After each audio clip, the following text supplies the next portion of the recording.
let's talk about Gandalf. I want to start off with two passages in The Lord of the Rings.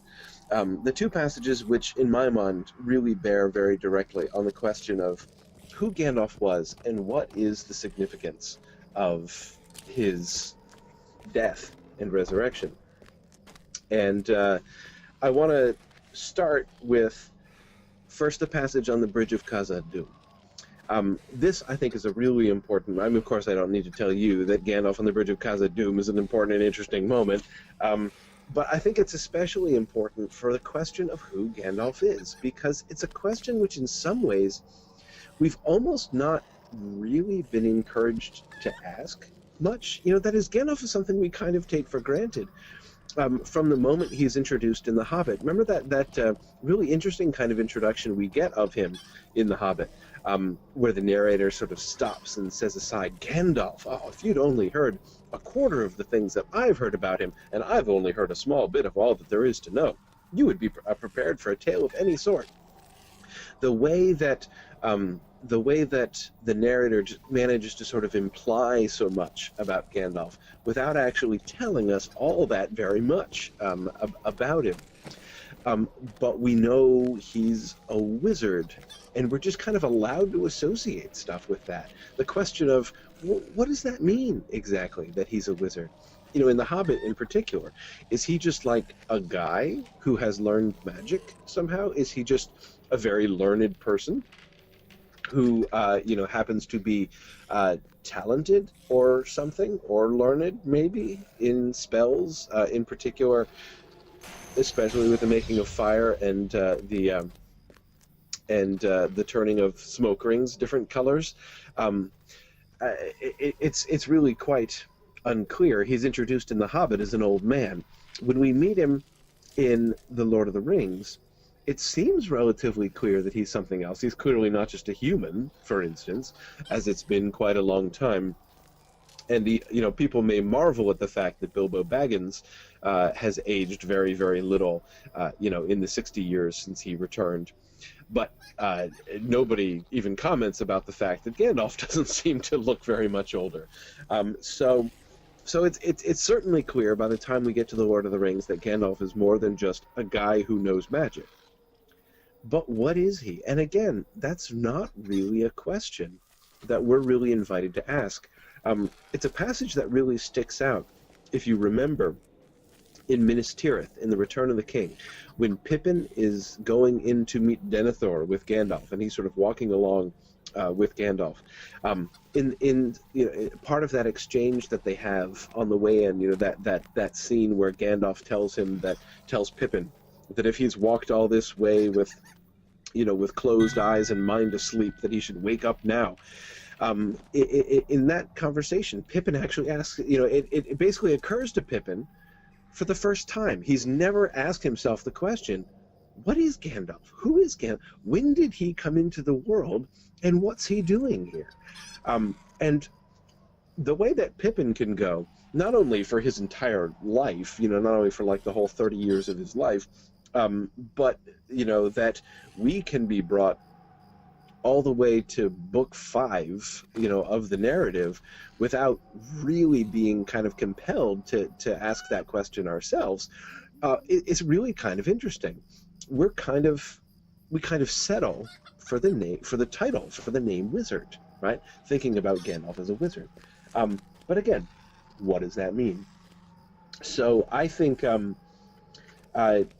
this is why I come back again now to the scene on the bridge of Khazad-dûm, because this moment when Gandalf stands up to the Balrog is one of the very first times that we get any clear information about exactly who and what Gandalf is, and of course it's relatively cryptic. And first of all, I want to apologize. I have unfortunately come down with a really bad head cold today, so my voice is a little more hoarse than usual. It means that I'm not going to be able to do a very good strident Gandalf on the bridge of Khazad-dûm voice, so I apologize in advance for my comparatively wussy Gandalf on the bridge of Khazad-dûm here. "You cannot pass," he said. The orc stood still, and a dead silence fell. I am a servant of the secret fire, wielder of the flame of Anor. You cannot pass. The dark fire will not avail you, flame of Udun. Go back to the shadow. You cannot pass. Okay, so what exactly, in this one moment when Gandalf kind of pulls the curtain aside, right? And he sort of pulls the veil aside. And remember, we saw a non-verbal moment like this way back in Bag End at the end of Chapter 1 of the Fellowship of the Ring, right? You know, when Gandalf threatens Bilbo with Gandalf the Grey uncloaked, right? That's one of the first hints that we have that this appearance, this, you know, gray-clad wizard that we've been seeing and kind of taking for granted ever since we met him in The Hobbit, is only a cloaking, right? Is only you know, an external semblance that is being used by this creature called Gandalf, in a sense, to conceal who he really is. And who he really is apparently something very much greater in stature. When he talks about, you know, being uncloaked there to Bilbo, he seems to grow and fill the whole room. I am not just one of these dwarves and orcs and elves and men that you might expect to meet. I am of the same order that you are. I too was one of the Ainur. I too was, you know, there from the time of the music on forward. And then the second thing he says, that he's wielder of the flame of Anor, that seems to be a reference to his ring. In what sense does Gandalf wield a flame? Well, we know he carries the ring of fire, Narya, which was given to him by Círdan the Shipwright. It's never called the flame of Anor. Anor just means sun. You know, Anor and Itho are the sun and moon. So he says that he's the wielder of the flame of the sun. We don't really hear that phrase used about Narya, the Ring of Fire. But again, since we know he is wielding the Ring of Fire, that would seem to be what he's referring to.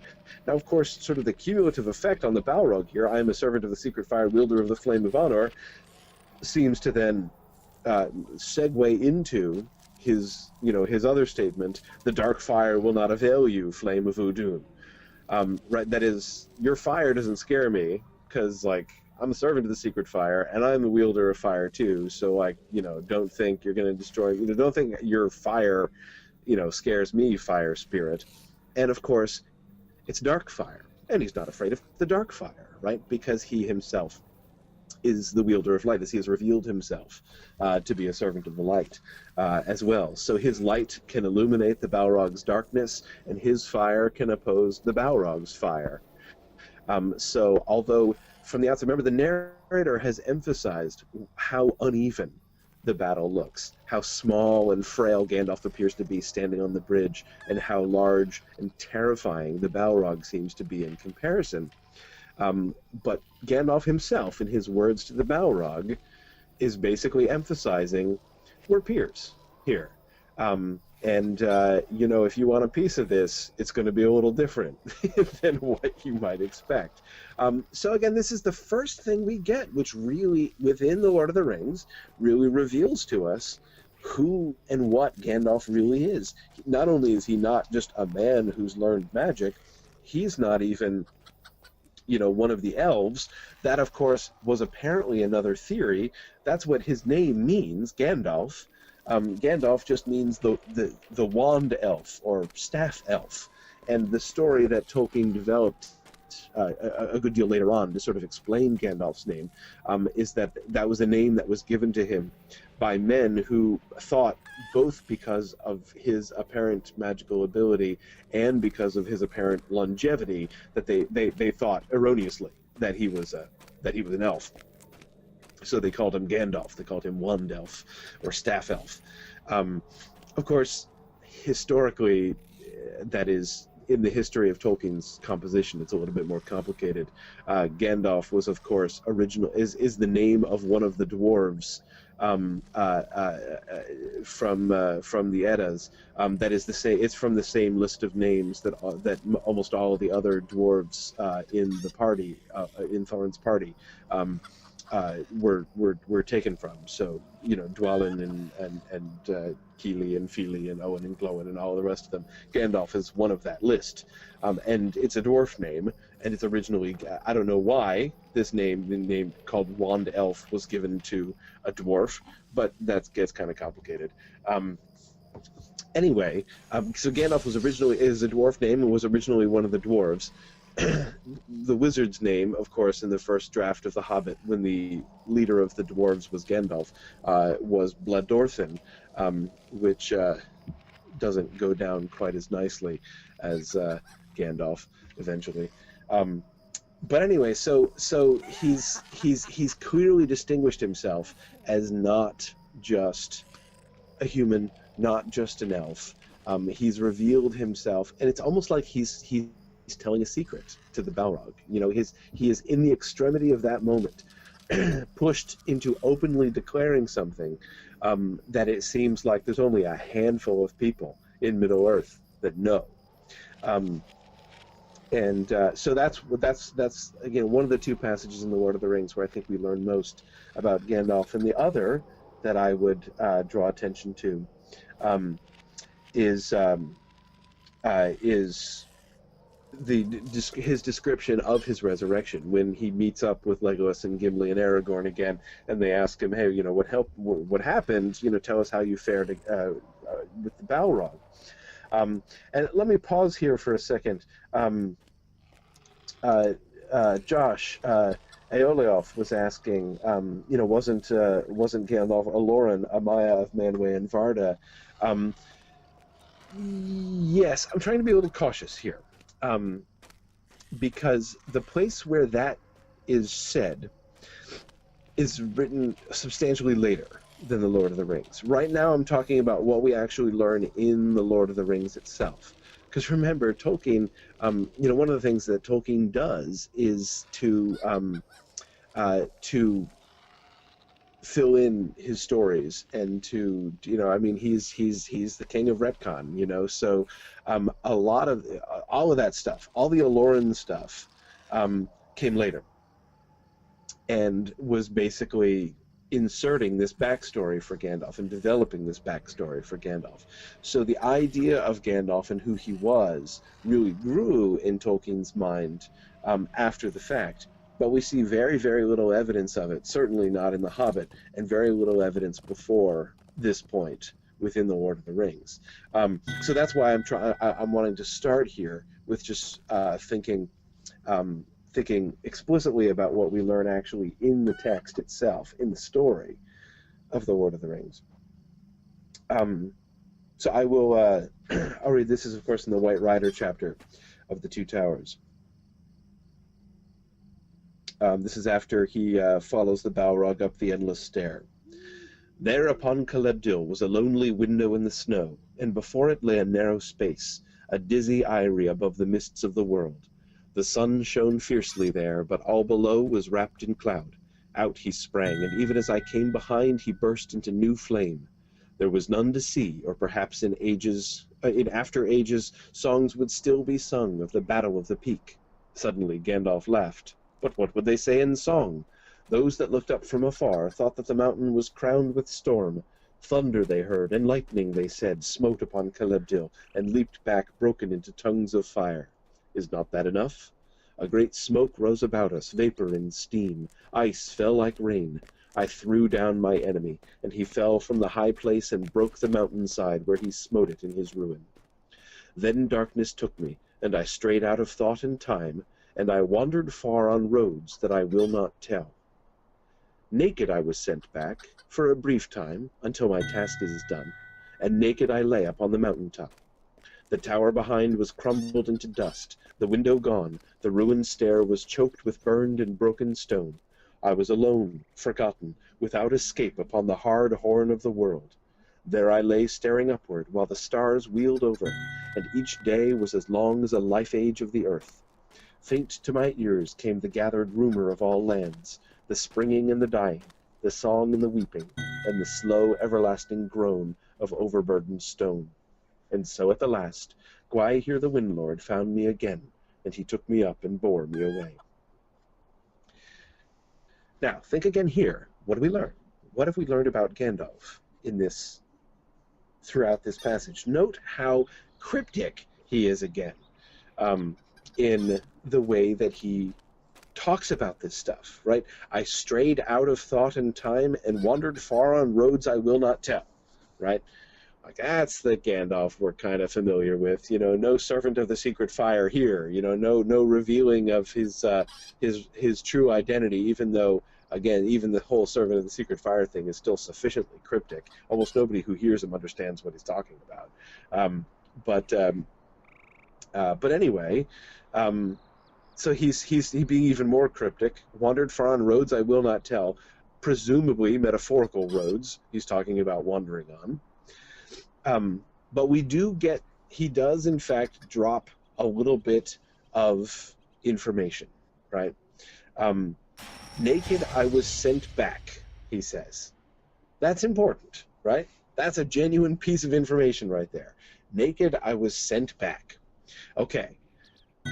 That tells us that he was sent. Notice Gandalf's kind of infuriating use of the passive voice here. He doesn't say who does the sending, right? Just that he was sent. So we know someone has sent him. So, you know, combined now with what we learned before, we know that he is one of the Ainur. You know, he is one of those spirits that was there from the beginning. We know that he has been sent to Middle-earth. We know that he is now being sent back. He makes no hint here of exactly who it is who sends him back. But anyway, we know that he was sent. His being sent back suggests that he was sent the first time until my task is done, right? That's even more explicit than the sending reference, right? Not only is he being sent, he's being sent with a task. But again, presumably he had a task in the first place, a task which was not yet done, and thus, for that reason, he was sent back.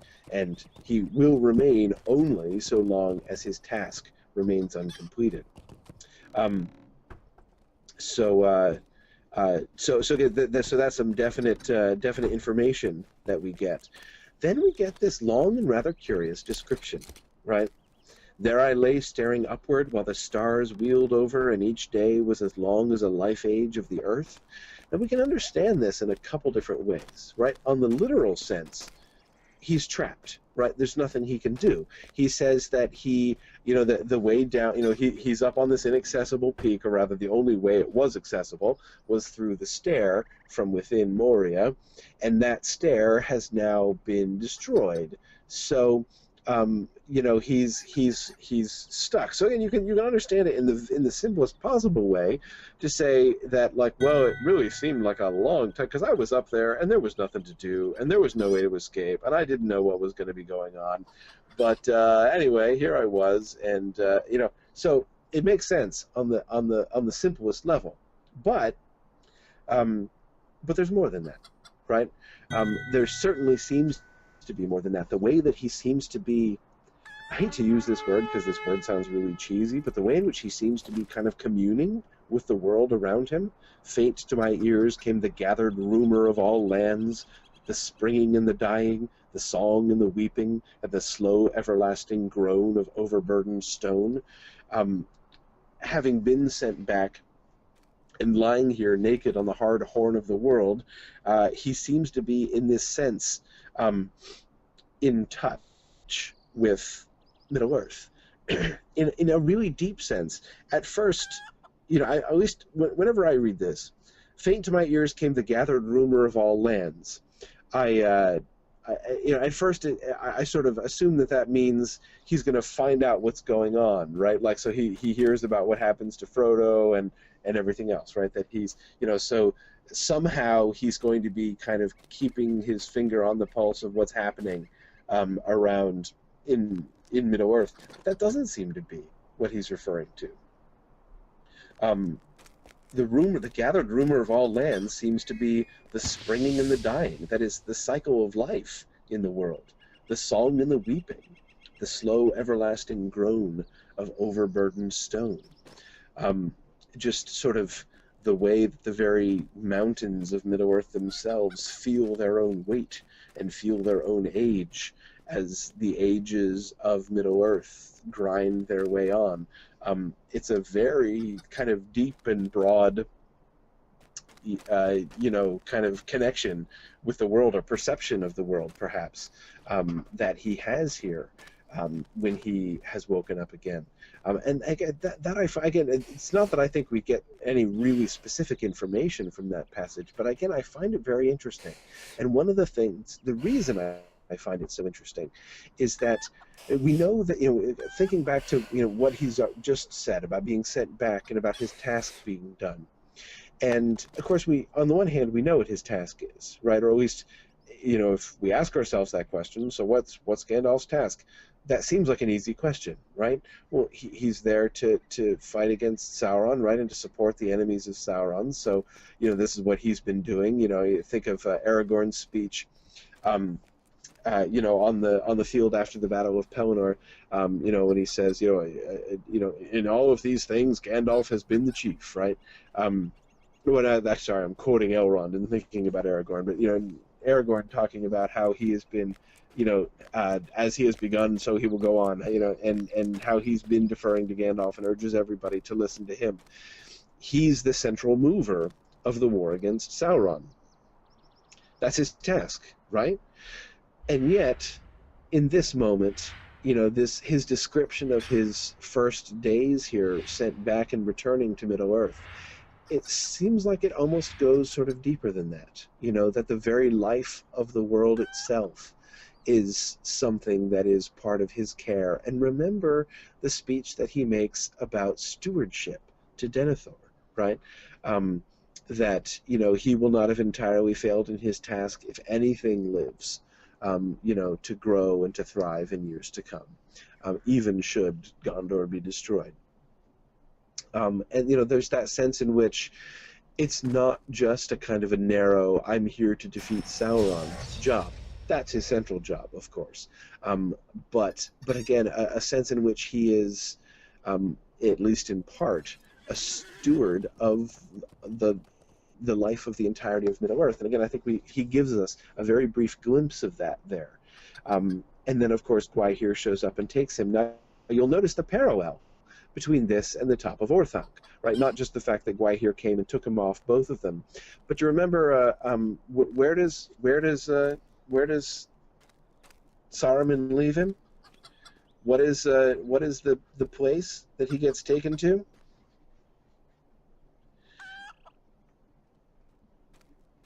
In Orthanc, you remember? Remember what is? Does anyone recall what is specifically said about it? What's it for?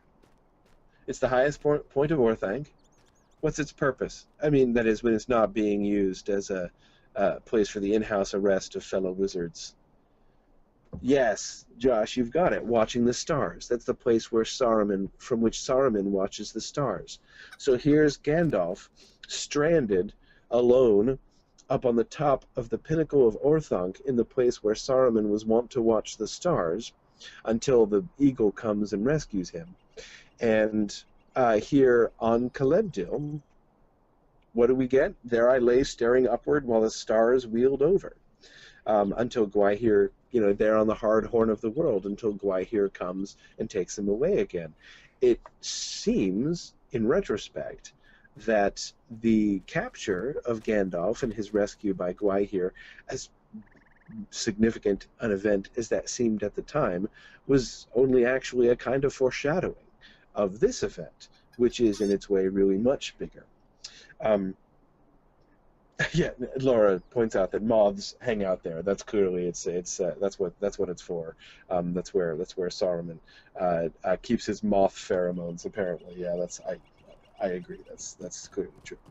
But anyway, so that parallel I find very striking, and I love the way in which that earlier scene is invested with this sort of additional significance through the parallel, a significance which of course Saruman himself couldn't possibly have anticipated. Anyway, so let's see, someone was asking the question, Valori was asking, why naked? It just says, was Glorfindel sent back naked too? No, this is not just because I want to hear about naked elves. Yeah, I think, Valori, I agree. I think that naked Glorfindel is probably, that begins to sound too much like a really questionable romance novel spinoff. But no, Glorfindel would likely not have been naked, because when he returns, he seems to return in as much as Tolkien himself clarified this, he seems to return by boat, possibly with the Istari, showing up with the Istari at the coming over from Valinor by boat. So he was presumably clothed, as Gandalf also, and the rest of the wizards were all presumably didn't all like troop off the boat naked. But here, this is definitely, as Turvo says, it's a rebirthing motif. He is being reborn there on the mountainside. But though it's interesting, the way he characterizes it in that regard, right? I mean, it is like a rebirth, but it's also near the ending, right? He says, I for a little time, just until my task is done. He's pretty clear about the fact that although this is, in a sense, a kind of rebirth for him, it's not a rebirth in the sense of a new beginning. It's merely, a new beginning of his end, really. But there definitely is that kind of birth imagery with it. He seems to have been given a new body. Some people that I've spoken to in the past have sort of wondered from reading this passage whether Gandalf ever actually died. I mean, did he just pass out? I mean, did he just fall unconscious and then wake up again after a while? And I think not. I think we're definitely to conclude that he died. And so he is given, in a sense, a new body. This is why, Gandalf, I've often joked and called him Gandalf 2.0 after his resurrection. The Gandalf that we see after Valentine's Day is quite different, and physically different, not just different in how he speaks, not just different in how he acts, not just different in the way that he expresses his power and sort of wields his authority. He's seems to be substantially physically different, so he does seem to have been given a new body to be made incarnate in a new way here. Again, you'll notice, as I often do when I talk about this, I try to resist using the word reincarnated, though it's literally accurate, it seems, because that word has a lot of freight to it. People have a lot of ideas of various kinds associated with the idea of reincarnation, and so simply saying, so I try never just to toss off in a sentence, Gandalf was reincarnated, because that can lead to lots and lots of different kinds of confusion there. Anyway, these are the two passages that I wanted to really focus on from the Lord of the Rings to try to understand as this story unfolds. Where is Gandalf, and what is Tolkien's understanding of Gandalf? I do want to move to some of those later conceptions when Tolkien was really trying to bring all this together and explain it a good deal more. There are two other passages that I want to talk about and share with you here. Both of these from Unfinished Tales, from the section on the Istari in Unfinished Tales. The first is just an explanation of what the wizards in general are. And again, thinking of Gandalf and of his task and of his character in particular, I think we can hear some really interesting things in this paragraph. Emissaries they were from the lords of the West, the Valar, who still took counsel for the governance of Middle-earth, and when the shadow of Sauron first began to stir again, they took this means of resisting him. For with the consent of Eru, they sent members of their own high order, but clad in bodies as of men, real and not feigned, but subject to the fears and pains and weariness of earth, able to hunger and thirst and be slain, though because of their noble spirits they did not die, and aged only by the cares and labors of many long years. And this the Valar did. Okay, well, let me pause for a second here. So we're first told some basic facts about them, right? What's their purpose? They're emissaries, right? They're being sent by the Valar to Middle-earth. Why? Because the Valar still took counsel for the governance of Middle-earth. Have the Valar, in fact, forgotten about Middle-earth? Humans have been accusing the Valar of forgetting about Middle-earth ever since the First Age. Like, humans in Beleriand were accusing the Valar of having forgotten them, and not ever really paid much attention to humans at all, or Middle-earth much. So one thing is we're being we're being told that the Valar definitely are interested, and they sent emissaries over, and that's who the Istari are, and it's their explicit purpose is to resist Sauron. Okay. This was done with the consent of Eru, but by the power and will of the Valar. They're called members of their own, that is the Valar's own high order, right? So again, we got the whole Servant of the Secret Fire thing, right? They also are Ainur. You know, they're lesser spirits than the great among the Valar, but they're still of that order.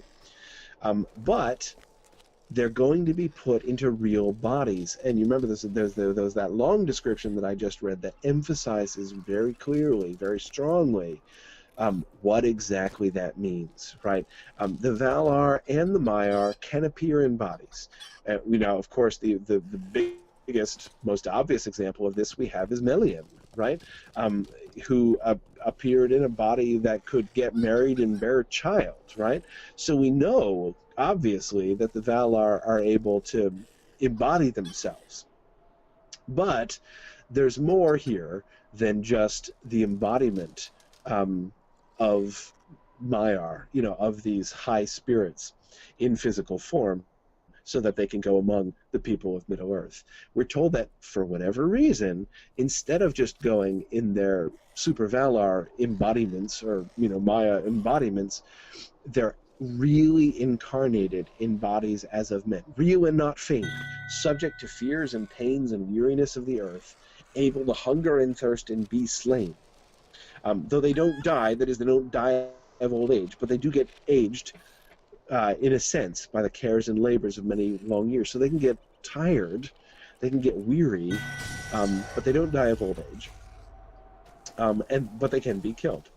Okay, so why did they do this? And this the Valar did, continuing on now, desiring to amend the errors of old, especially that they had attempted to guard and seclude the Eldar by their own might and glory fully revealed, whereas now their emissaries were forbidden to reveal themselves in forms of majesty, or to seek to rule the wills of elves or men by open display of power, but coming in shapes weak and humble, were bidden to advise and persuade men and elves to good, and to seek to unite in love and understanding all those whom Sauron, should he come again, would endeavor to dominate and corrupt.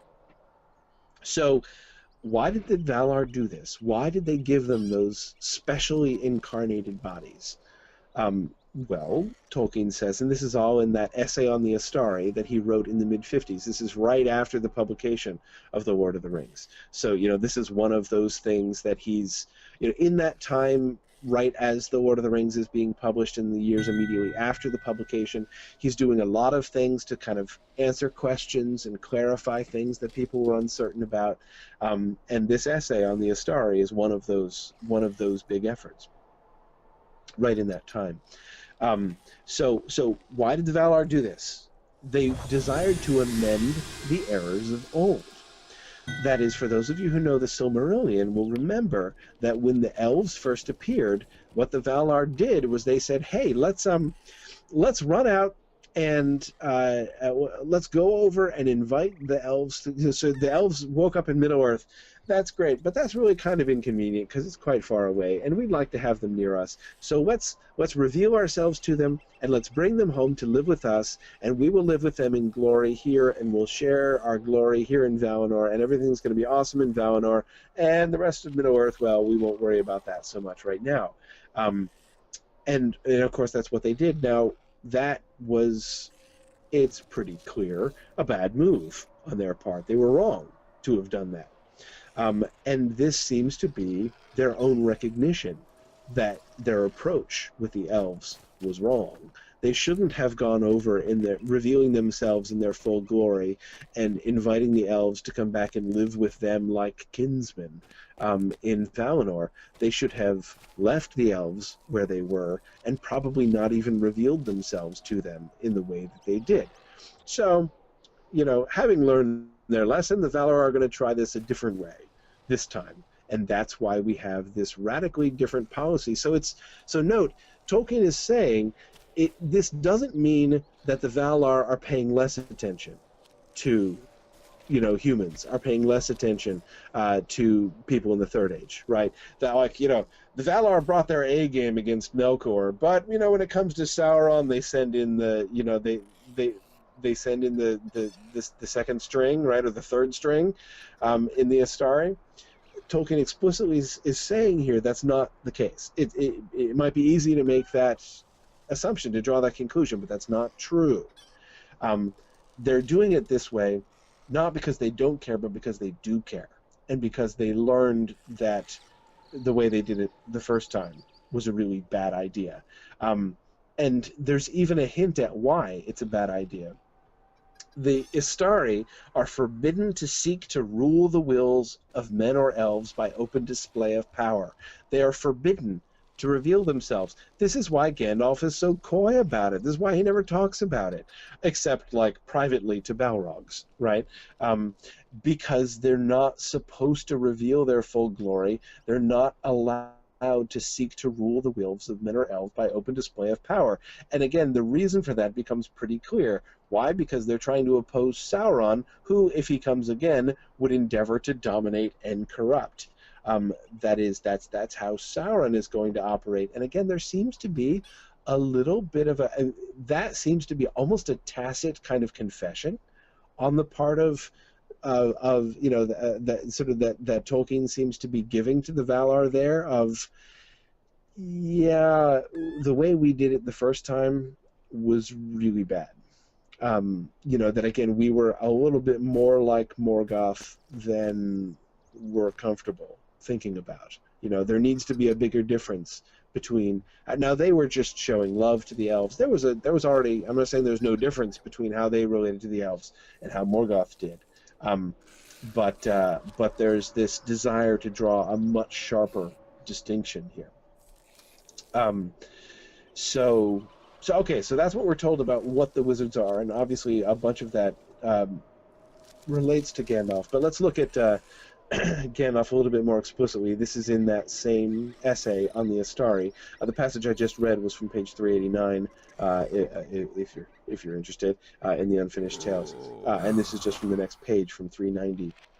But the last comer, that is the last of all the Istari to arrive in Middle-earth, the last comer was named among the elves Mithrandir, the Grey Pilgrim, for he dwelt in no place, and gathered to himself neither wealth nor followers, but ever went to and fro in the Westlands, from Gondor to Angmar, and from Lindon to Lorien, befriending all folk in times of need. Warm and eager was his spirit, and it was enhanced by the ring Narya, for he was the enemy of Sauron, opposing the fire that devours and wastes with the fire that kindles and succors in wan hope and distress. But his joy and his swift wrath were veiled in garments grey as ash, so that only those that knew him well glimpsed the flame that was within. I love this description of Gandalf's fire. In what way does that? You think of that fire versus fire thing that Gandalf points to when he's talking the Balrog, right? Don't try your fire thing on me, Balrog, right? I've got fire too, and my fire is more than capable of opposing your fire, right? Well, how so? I mean, not just in like a literal we're throwing fireballs at each other sense. And this is talking about Gandalf's fire in more than like the lore master sticky gourd sense. This is him talking about the fire of Gandalf and really what it meant. Like, what kind of fire did he have? How was the fire of his spirit enhanced by the ring Narya? What kind of fire is associated with Narya? How is it like the flame of Anor, the fire of the sun, in fact? Well, he was opposing the fire that devours and wastes with the fire that kindles and succors in wan hope and distress. This is something I think that a lot of people in modern times have a harder time relating to. That is, since we have electric heat and gas heat, by and large, we don't associate fire with warmth and life and hope, right? Fire that succors in wan hope and distress. Very few of us have, I would wager, been in a position where you think of the conversation that the Fellowship have on the slopes of the Redhorn Pass, right? Where the choice has come between fire and death. I think very few of us have faced the choice between fire and death, and you think of the way that fire brought life and hope to the hobbits, there in the snow, in the Misty Mountains at the beginning of Book 2. That's the kind of fire that he's talking about, the fire that kindles and succors in wan hope and distress. Wan hope being that marvelous old Anglo-Saxon and Middle English word for despair. But his joy and his swift wrath, right? So again, we see him being fiery in both ways, swift in anger, quick to laugh, as Frodo says of him in his eulogy song that he sings in Lorien. Anyway, I'll carry on with his description. Merry he could be, and kindly to the young and simple, and yet quick at times to sharp speech and the rebuking of folly. But he was not proud, and sought neither power nor praise, and thus far and wide he was beloved among all those that were not themselves proud. Mostly he journeyed unwearyingly on foot, leaning on a staff, and so he was called among men of the north Gandalf, the elf of the wand. For they deemed him, though in error as has been said, to be of elven kind, since he would at times work wonders among them, loving especially the beauty of fire, and yet such marvels he wrought mostly for mirth and delight, and desired not that any should hold him in awe or take his counsels out of fear. I love, by the way, the connections all the way back to the Hobbit in that last sentence. Yet such marvels he wrought mostly for mirth and delight. That is fireworks, right? Enjoying the beauty of fire for mirth and delight, right? And desired not that any should hold him in awe or take his counsels out of fear. There was always that possibility about Gandalf, wasn't there, back at the beginning, right? When we see Gandalf as we are introduced to him at the beginning of The Hobbit, right? He is he's the story writer. He's the adventure maker, and I think that it's chapter 1. You go back and you look at Gandalf in chapter 1 of The Hobbit. The way he arranges for adventures doesn't really get Bilbo's consent before choosing to send him on the adventure, and the only motivation that he gives for himself as to why Bilbo is going to be chosen to be sent on the adventure is that it will be very amusing for Gandalf. Gandalf thinks it's funny to send Bilbo on this adventure, which guy puts Gandalf in a strange kind of place. And then he shows up at the party, and he's kind of strange and sorcerous at times, and he kind of pulls rank, right? If I say a burglar, then a burglar he is or will be when the time comes, right? and he threatens Thorin and glowers at him, and kind of cows him into accepting Bilbo, and cows Bilbo into not complaining anymore. These are so that idea of people holding him in awe or taking his counsels out of fear. We're a lot close to that at the beginning of The Hobbit, right? So you can see him in that one sentence, both recalling the very earliest thing that we learn about Gandalf, namely that he has awesome fireworks displays, and also kind of softening some of the early depiction of Gandalf that we get, making him to be even more virtuous with this particular kind of humble virtue than we actually saw him, especially during the course of The Hobbit. So this is Tolkien sort of in the middle of his biggest sort of Gandalf apologist phase. This essay that he wrote right afterwards, he's very, very big on Gandalf being the only one of the Istari that succeeded. That Radagast failed. We're told that in like 2 sentences that Radagast failed.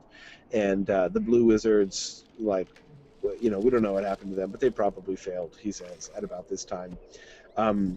He begins to rethink these things later on. In particular, the fate of the Blue Wizards. When he returns to thinking about the Istari, much later, like 20 years later, in the final year before his death. So this is way up in like 1972. This is when he goes back and he gives the Blue Wizards their new names in the East, which sound very heroic and sort of suggests that maybe the Blue Wizards actually didn't completely fail, and that they actually did some good. Whereas again, in the early stages, right after the Lord of the Rings, he wants to kind of shine as much of a spotlight on Gandalf as possible and make him into sort of as big a deal as possible. So we can see him here through this essay on the Istari, kind of giving us some background, filling in and creating background that helps to contextualize both how Gandalf acts, how he doesn't act, and kind of filling in the background of those hints that we get during the course of the narrative. One last thing I want to address, and then I will sort of open it for more questions, and I'll let you go pretty soon. And that is, I can't talk about the resurrection of Gandalf without even mentioning the question that I get asked so many times about Gandalf and his resurrection, and that is, to what extent, if any, are we supposed to understand Gandalf as a Jesus figure in his resurrection? The whole Gandalf as Jesus thing is something which is very popular, and a lot of people ask about that. And one of the things that I hope the stuff I've already talked about Gandalf and the Istari and his task, and the circumstances of his being sent back and of his reincarnation, what I hope that has helped to make a little bit clearer is why I've never been particularly compelled by that parallel. That is, Gandalf is like Jesus in as much as he seems to come back from the dead. That's a thing that Jesus and Gandalf have in common. You can even it's even possible to go a little further than that and think about some kind of specific parallels between the way in which Gandalf is different post-resurrection and the way in which Jesus is different post-resurrection. Jesus also is not exactly the same in his depiction in the Gospels. He does things like teleport himself places and apparently disguise his appearance and walk through walls and that kind of thing. So there are some. There are definitely parallels that you can make, but in my mind, the main thing that I always come back to when thinking about that question is what is the sort of symbolic link. That is, like, other than that somewhat mechanical similarity between the two of them, what else do the two of them have in common? The resurrection of Jesus, okay, everybody, here's the understatement of the day. In the New Testament, the resurrection of Jesus is kind of a big deal, right? That is to say, it's way more than, when Jesus comes back, he's not like, my task is not yet done, so I was sent back for a short time. Like, he is only back for a short time before he ascends again. But it's, the resurrection of Jesus is not just about being like, I had some unfinished business here, right? So I came back for a little bit, cleaned stuff up, and then I'm going to head off after this, right? That's not what the resurrection of Jesus is about. And so this is why I, in my opinion, a lot of people, I've read, many sort of Christian readers who have wanted to make a big deal of the parallels between Gandalf and Jesus, and I think that it actually does a disservice to Tolkien's religious symbolism in The Lord of the Rings. I do think that Tolkien is very interested in religious ideas. As I said, as I hinted, I don't think it's a pure coincidence that the Fellowship leaves Rivendell on December 25th. However, I think that to simply say, to try to make an argument that Gandalf equals Jesus is kind of missing the point. Not only missing the point about the Lord of the Rings, but missing the point about the Gospels, in fact. That the more you look at it, the less interesting and convincing that parallel really becomes. In my mind, the sacrifice that Frodo makes, it's still not, Frodo isn't Jesus either. It's just not the way Tolkien's story works. But Frodo's sacrifice is even a little bit more Christ-like to me than, in my mind, than Gandalf's in that way. So again, I certainly don't want to suggest. I'm not trying to make an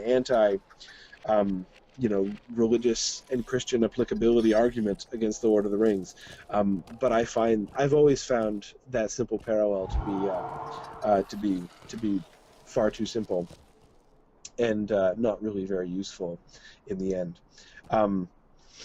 Okay, so I'm happy to take, if there are questions that you guys have, passages I didn't talk about, or references that that you'd like to ask. I can't promise to be able to answer every question, but I'd be happy to take more questions here.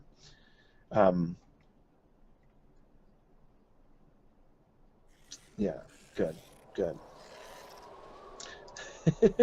And yes, Luke, I did miss your MythCon 45 talk. Remember, I arrived right after it happened. I didn't know when it was. Yes. Elizabeth asks, how about the parallels between Gandalf and Odin? Those, I think, actually are a little bit more interesting, in the sense that Odin is depicted as an old man who's sort of wandering the earth. But see, even there, I don't find it, in the end, I don't find it too convincing. I mean, there are definitely some similarities there. But the biggest thing, like,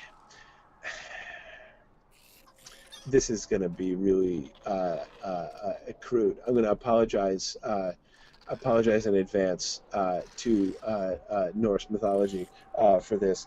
But when Odin travels around the world, he's doing it essentially as a spook, right? That is, he's like checking in on things and finding out what's going on. And it's, the stories of Odin traveling around as an old man are similar to stories that you get in many other traditions. Zeus does a similar thing. He's not as famous for it as Odin, but he also goes around, and of course what Zeus is doing is to check on how hospitable people are, right? He goes, he disguises himself as a mortal, and knocks on people's door and asks for hospitality, and if hospitality is denied to him, you're in big trouble, right? And Odin does similar kinds of things. He's so, that is, my point is, in that way, Odin and Gandalf are very different in their relationship with things, right? Odin has real power and he has authority and he will use it, right? He conceals himself, right? He disguises himself, but he disguises himself chiefly in order to find out about stuff, right? To uncover what's really going on. But Gandalf isn't like that, right? Gandalf is a servant, more genuinely a servant than Odin is. He's just going around to learn about things and to find out how he can help people and how he can kindle their hearts to fire. That's his job, right? His job is not even to accomplish anything himself, but to help others have the will and the spirit to be able to accomplish things, right? And in that, I don't see a really compelling similarity in that sense between Gandalf and Josh was asking about Odin at exactly the same time. So yeah, there we go. Good. Let's see. Good. Let's see. Aaron is asking about the blue caste of Kundalar sorcerers that you meet in the Brownlands. I haven't met them, so I can't speak to them in any detail, but I do know that they are designed to echo the Blue Wizards. Chris Pearson, the senior lore master at Turbine, talked about that when he came to Mythmoot, to our Mythgard's conference last month.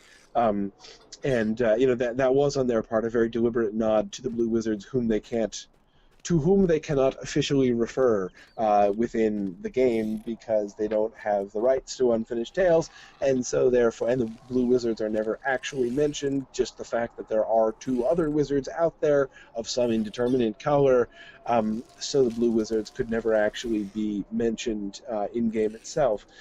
And he did say that blue cast of sorcerers is sort of a hint at that.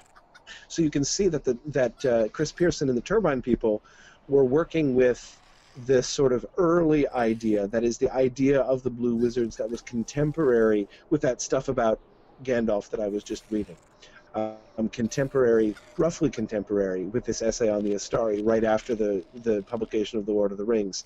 And at that time, he was saying, most famously in one of his letters, that he doesn't know what came of the Blue Wizards. Let me see, I actually have it here, so I don't want to mess it up here.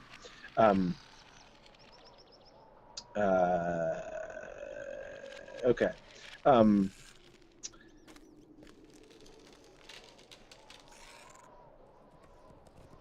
Okay. Sorry, I had it right here. Oh yes, here it is. I think, he says, they went as emissaries to distant regions, east and south, far out of Númenórean range. Missionaries to enemy-occupied lands, as it were. What success they had, I do not know. But I fear they failed, as Saruman did, though doubtless in different ways. And I suspect they were founders or beginners of secret cults and magic traditions that outlasted the fall of Sauron. That's what the Turbine guys were alluding to. In those Blue Wizards, blue-ish wizards, or blue semi-wizards, I guess, in the Brownlands, is that letter, and that was in 1958. So it was a few years after the essay on the Istari, but it was still in that general period. Yeah, and Robert was asking, what do I think about what LOTRO has done with Gandalf and Radagast? Well, I think, first of all, they haven't done all that. I mean, I haven't seen them do all that much with Gandalf yet, mostly because, of course, Gandalf is very much part of the sort of main Fellowship storyline, so we keep getting Gandalf's voiceovers, and he sends you off places from the Prancing Pony, and you get minor quests to him in Rivendell and that kind of thing. So he's not so dynamic a character. And I never thought I would say Gandalf is not nearly so dynamic a character as Radagast, but LOTRO is one of the places where you can say that, right? I actually love what they've done with Radagast in the Lowlands. I really like Radagast at Oscaruth, and the way that they depict his character seems to me a really interesting balance between making him more active, more kind of Gandalf-like, right? That is more successful as a wizard. And yet being true to the very, very, very few things that we know about him. That is, principally, that he's associated with the color brown and is the friend of birds. Is the friend of good beasts, and birds are especially his friends. So anyway, I do think that's. I like the fact that they have kind of highlighted Radagast, and I have to say I was kind of chuckling the first time I went through the Epic Quest line and was doing the front half of Book 2. Remember, that's the stuff up in Candaith's encampment up there by Weathertop, right? And the whole point is you've been sent to try to find Radagast, and so you're asking this ranger, hey, have you seen Radagast? And he's constantly like, Radagast? Oh, I don't know, man. Like, he's kind of hard to find. We'll have to try to dig him up. And it takes him forever as he's, like, lying there in his camp, reclining suavely and never really seeming to bestir himself. But he... So anyway, I mean, I thought it was a little bit comical, a sort of a comical nod to the way in which Radagast vanishes from the Fellowship of the Ring, right? He's there to warn Gandalf, and then he just disappears and is never, ever heard from again. And so, the fact that you're trying to track him down and people are like, Radagast, don't know him, haven't seen him, don't know what's going on, I thought was really hilarious. But anyway, when we did finally meet him, I was really quite pleased. I think, I mentioned that at the time, in that time in the mid-50s there, Tolkien was like really, really trying to build up. This is one of the moments where you can see Tolkien really trying to influence the interpretation of the Lord of the Rings, right? He clearly, I say clearly, let me emphasize, this is my own interpretation of the stuff that Tolkien said during that time.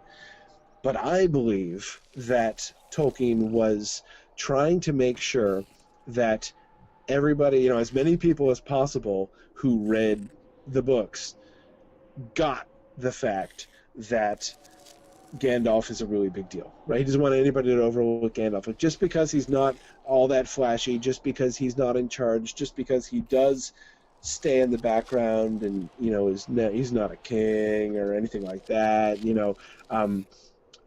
Frodo's a big deal and Aragorn's a big deal, but don't miss the fact that Gandalf is the real deal, right? That he is the major figure, the major mover of all of these events.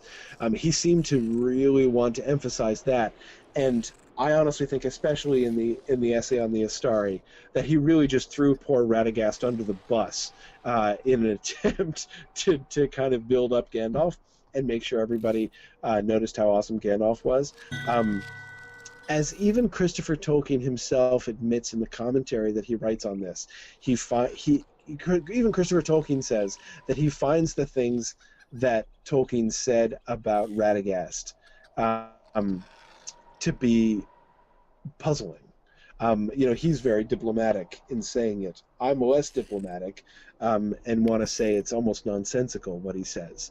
That is the idea that Radagast's friendship with birds and beasts would be like some kind of inhibitor, that like because he got too close to the birds and beasts and cared too much for these lesser living creatures, that means he failed. Like, you can tell he failed because of how, like, that just does not seem to fit with almost anything else in Tolkien, and is especially puzzling and this is where Christopher Tolkien is pointing it out. It is especially puzzling in conjunction with the fact that in those later writings, Tolkien is speculating that Radagast was sent over to Middle-earth by Yavanna, the Valar who's in charge of the animals and the trees. So, like, seriously, one of the servants of Yavanna comes over, and is Yavanna really going to be looking at him and saying, oh, gosh, I don't know, he's a little too friendly with birds and beasts. I really, that's not the point. You shouldn't really put birds and beasts first. Hard for me to imagine Yavanna saying that. And again, Christopher Tolkien even sort of acknowledges that. So my own interpretation there is that I think that Tolkien got a little bit kind of carried away in wanting to build up how awesome Gandalf is. And, like, no slight to how awesome Gandalf is. But I've always been a little disappointed by what he kind of did to Radagast there in those scenes. This is why I loved what the LOTRO people did with Radagast in Book 1.